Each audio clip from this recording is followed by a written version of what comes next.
오늘 함께 묵상할 성경 말씀은 요한계시록 12장 1절에서 17절 말씀입니다. 요한계시록 12장 1절에서 17절 말씀입니다. 오늘은 11절 말씀을 읽겠습니다. 또 우리 형제들이 어린 양의 피와 자기들이 증언하는 말씀으로써 그를 이겼으니 그들은 죽기까지 자기들의 생명을 아끼지 아니하였도다. 아멘. 오늘 함께 묵상할 주제는 승리와 인내입니다. 본문 요한계시록 12장에서는 복잡한 세 가지 상황을 설명하고 있는데요. 사실 요한계시록에 등장하는 인물들의 정체가 우리가 현실 세계에서 볼 수 없는 것들이어서 아무리 상상을 하려 해도 잘 안 되는 경향이 있습니다. 저 역시 마찬가지인데요.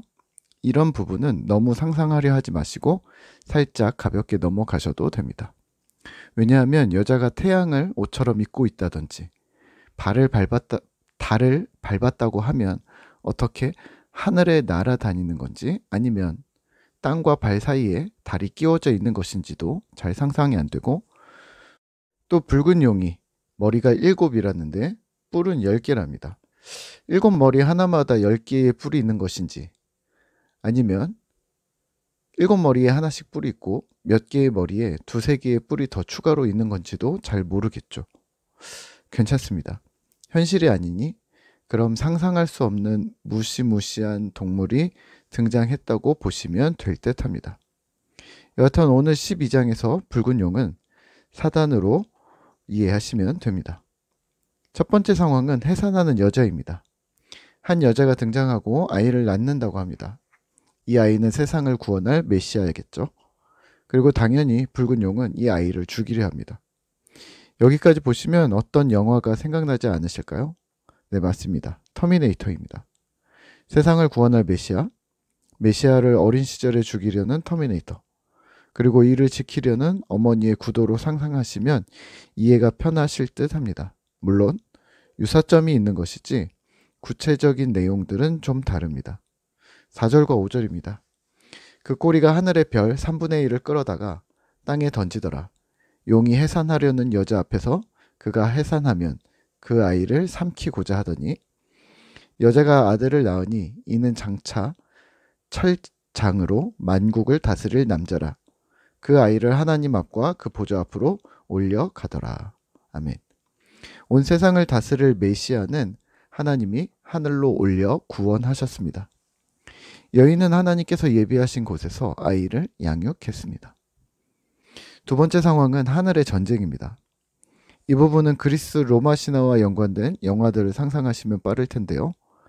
땅에서 어떤 일들이 하늘에서의 신들이 토론을 한다거나 신들끼리 전쟁을 하는 것을 오늘 본문에서 묘사하고 있습니다. 미가엘과 사탄의 대결 구도로 하늘 전쟁을 묘사하고 그곳의 승리라는 결론을 미리 알려줍니다. 7절과 8절입니다.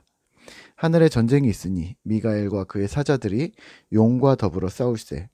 용과 그의 사자들도 싸우나 이기지 못하여 다시 하늘에서 그들이 있을 곳을 얻지 못한지라. 그리고 세 번째 상황은 전쟁에 지게 된 이 용이 마지막 발악을 하기 위해 아이를 낳은 여자를 박해하고 공격하는데 역시 뜻대로 되지 않습니다. 용의 공격을 땅이 막았고 용은 계속해서 마지막 공격을 하기 위해 노력하는 장면으로 끝납니다. 오늘 이 세 가지 상황을 묘사하는 말씀을 읽으며 우리는 무엇을 기억해야 할까요? 승리와 인내입니다. 두 번째 사건에서 하늘의 전쟁을 승리케 하신 분이 있습니다. 하나님입니다. 하지만 그 전에 영광스럽게 참여한 자들이 있었습니다. 11절입니다. 또 우리 형제들이 어린 양의 피와 자기들이 증언하는 말씀으로써 그를 이겼으니 그들은 죽기까지 자기들의 생명을 아끼지 아니하였도다. 아멘. 하늘의 전쟁은 사실 우리의 영역이 아닙니다. 우리는 능력도 안 될 뿐더러 존재도 그러하지 못합니다. 하지만 우리의 형제들이 승리에 참여했습니다. 이것이 어떻게 가능했을까요?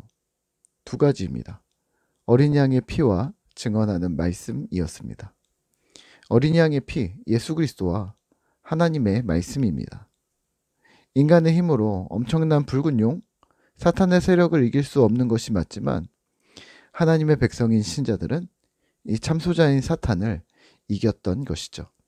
예수와 말씀으로 가능했던 것이죠. 그렇다면 오늘 이 예수와 말씀을 이렇게 적용해 보면 어떨까요?